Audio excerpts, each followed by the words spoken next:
If you're a business based in Norwich and you're looking to grow in 2026, but you're uncertain what digital marketing strategies that you should be doing, there's a lot of noise out there with regards to AI SEO. And should you be trying to get your brand cited and recommended in ChatGPT, Claude, Perplexity, Grok, Gemini, which is the AI Google overviews? How important is that? Or should you be doubling down on PPC, which is AdWords within Google, or potentially doing PPC in Bing, social media? Where should you be focusing your digital marketing strategies in 2026 as a Norwich-based business? Before we get started, Kazra, and we start looking at the different digital marketing strategies that can be being used, what bit of advice would you give to entrepreneurs or business owners who are based in Norwich? So the biggest issue that I have seen with Norwich-based businesses, both myself and James, we've worked with a lot.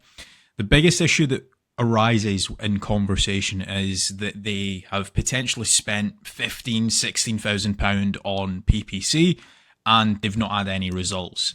Now, that is like complete worst case scenario. We want to obviously try and be very much predictable with our marketing channels. We're going to speak about a variety of different marketing channels. But before you actually spend any money on any digital marketing channel, you want to set up KPIs. You want to make certain how much money you're spending on each different channel, how many leads are actually being generated by each of those channels. Maybe you're spending money on Facebook ads, maybe you're spending money on Check a Trade, maybe you're spending money on SEO. You want to figure out how many of those leads have actually come from which channel. Is it all from SEO? Is it all from Facebook ads? What's the case there? Then you want to figure out, okay, from the leads that have actually been generated, what are the actual contact rate of those leads? Is it, let's say, out of the 10 inquiries, maybe 2 or 3 of them pick up? Maybe it's 8 or 9 of them that pick up. Then from the leads that actually do pick up the phone, you want to figure out, okay, how many of those are actually turning into paying customers or clients? That way, digital marketing becomes a lot more predictable. You can figure out, okay, SEO's maybe not worked for me. I'm going to double down on working with my lead generation agency. So, James, what would be the first marketing channel that you would recommend? So step number 1 for me has got to be branding or brand SEO and making certain that you're looking good online, you've got a strong reputation. I think everything needs to start, the foundations need to start with a positive kind of brand SERP of who you are and what you do. So a SERP stands for Search Engine Results Page, and getting that branding right across the board then can lead on to other things of what you can be doing. It will improve your conversion rate on paid ads or social media. Any leads that you get in, the conversion rate would be good. If at the 11th hour, they're going to decide who you're going to go with, branding, I think, becomes very, very important. So I'd say that's the first thing that people need to get right for all digital marketing strategies.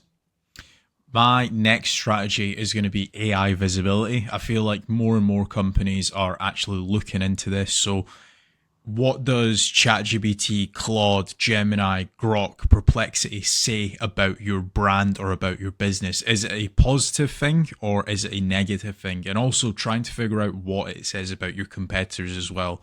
And obviously trying to improve that's really important. Some people call it AI SEO, some people call it GEO, some people call it LLM optimization. But this is going to be a big thing in 2026 and also in the years to come as well. Yeah, I think that's a huge strategy that people need to be looking at with regards to artificial intelligence. More and more people are obviously using AI. The next one for me is filling in the form at FatRank or Promo SEO, which do a commission-based lead generation service for UK companies looking to grow. I think it's important to be looking at your own digital marketing efforts to generate your own leads, but also if you can use some freelancers and outsource some as well, you've got that diversification of leads. So head on over to fatrank.com, fill in the form and see whether they can help you with a no risk supply of inquiries. Promise you'll also do a very similar performance-based lead generation service as well that you might want to fill in the form with there, and just double check whether you can go and get a third-party lead generation company to top up and start generating you some leads for your business to grow in 2026. Yeah, and then next on the list is Google Business Profiles, so Google Map listings. This is like local SEO, where you basically just try and get more reviews. You build out your Google Business Profile in your local area. Now, there's pros and cons to this. I think the biggest pro is that once it is actually ranking, you're going to be consistently generating leads. However, to get from nowhere, like let's say you do not have a Google Maps listing at all, to get it ranking to position number 1, the issue you've got with that is there might be, let's say, a 60 or 100 review deficit. And to obviously get those reviews, you need leads. So it's one of those things. It's like the chicken and the egg. I for one just think it's good for personal branding or for branding of your company. So always try and get the Google Maps listing, but you should always know the pros and cons to it as well. Yeah, for certain. If you're in a local area, you want to try and get those local maps listing. For me, you need to be omni-channel and omnipresent. Yeah. I think the next part is SEO in general, so organic SEO. Can you be building up your website to try and get your website ranking better? If you are in local area, you might want to do your service with the area of where you cover. So like plumbing in Manchester, create a page for that. Hopefully then share that on the Google Business Profile of what you mentioned. But trying to get organic rankings, the amount of search volume that people are out there searching for different services of what you do, or it could be some blog posts that you could be doing as well. There's different strategies on there that you can be doing, but ideally you want good quality content, build up topical authority, and try and get some third-party backlinks to power up the site to get those organic SEO rankings. I think that's another big part that you need to be doing as part of your digital marketing strategies in 2026. Yeah, and then the next one, which kind of ties back to what you were saying before, James, is obviously organic social media. Now, organic social media, I think it's more of a numbers game. So try to create good content that your audience would actually view. Like I see this time and time again where I look at brands and they've just published maybe 4 or 5 posts on their Instagram profile and they've not been active for 3 years, right? That's not going to drive you sales. But if you can do how-tos, if you can do guides, maybe you can do before and afters, right? If you can do content like that, that way people will see you on socials and they will actually click to actually figure out more about you, fill in the contact form. The caveat to organic social media, yes, it's free to do. It's not like PPC, for example, but it is very much a numbers game. So you want to be consistently uploading, maybe not every day, but at least 3 or 4 times a week. Yeah, for sure. On the subject of social media, paid social ads as well is massive. I'm a massive advocate of the kind of the dollar a day strategy of what people talk about. So if you are going to be taking the time to be posting every day, like you mentioned there, for organic social media, just spending a few pounds on those posts and boosting it. So getting case studies, any awards that you've won as well for reputation, and starting boosting that. You can also be running retargeting ads. So if anyone's clicked through to your website, you can be running retargeting, which is paid social as well. Different places like Meta, so whether that's Facebook and Instagram, you've got Twitter, you've got YouTube, you can be running Pinterest, you can even run in places like Reddit as well for paid ads. And I think paid social media is still an untapped market for digital marketing strategies. Yeah. The next one is it's probably a love-hate relationship. It's PPC, right? Google AdWords or doing it on Bing, wherever. That's basically the sponsored results. So if you search for a service, it's above local SEO. Now, I have spoken, and both myself and James, we've both spoken to so many business owners that are either they've spent 10, 15, 20,000 pound on it, and they've not had a single result, or they might have had a few leads and it's just not been of quality. Or you've got other guys that have spent hundreds of thousands on it and they're like, it's the best thing that's ever happened to my business. Now, the reason why people are either they absolutely love it or they absolutely hate it is probably down to how it's been set up. Like there's so many different nuances to PPC, like for example, having a really proactive negative keyword list.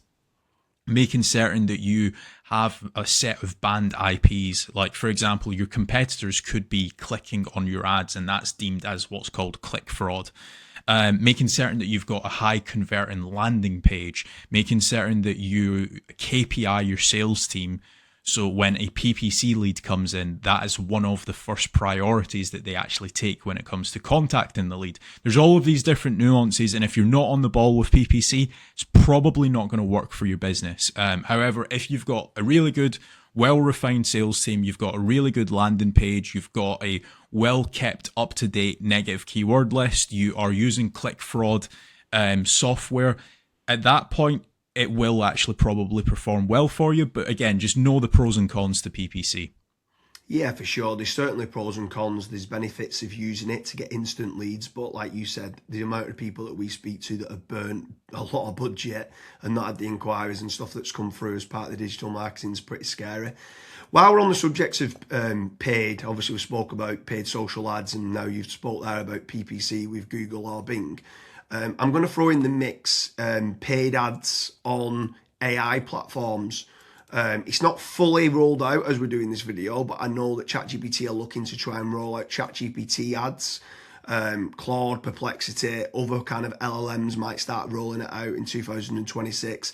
I think if you're one of the early adopters and innovators to get on there, I think you could be getting cheap leads or cheap contact form submissions. So it's something to look out for of doing paid AI listings and ads. I think that could be something to look out for in 2026.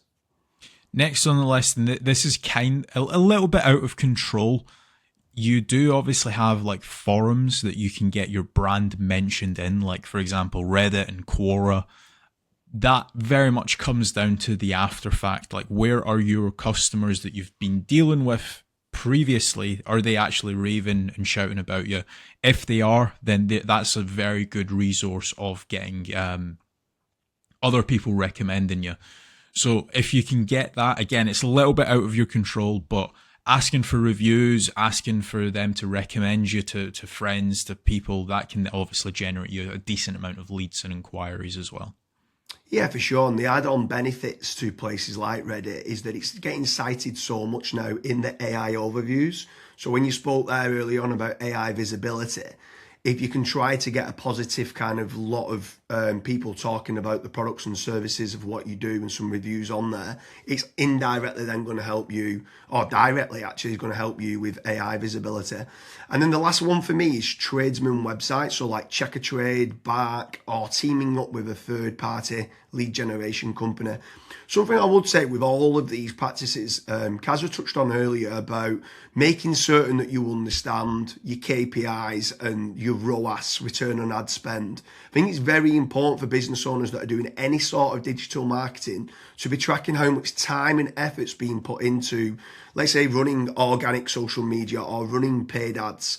Everything should have KPIs put in place. And this is exactly the same then with tradesman websites like Check a Trade, Bark, Rated People, My Builder. These could all be amazing platforms to generate leads that could get you a positive return on investment. And if you do, you should continue to be using those platforms.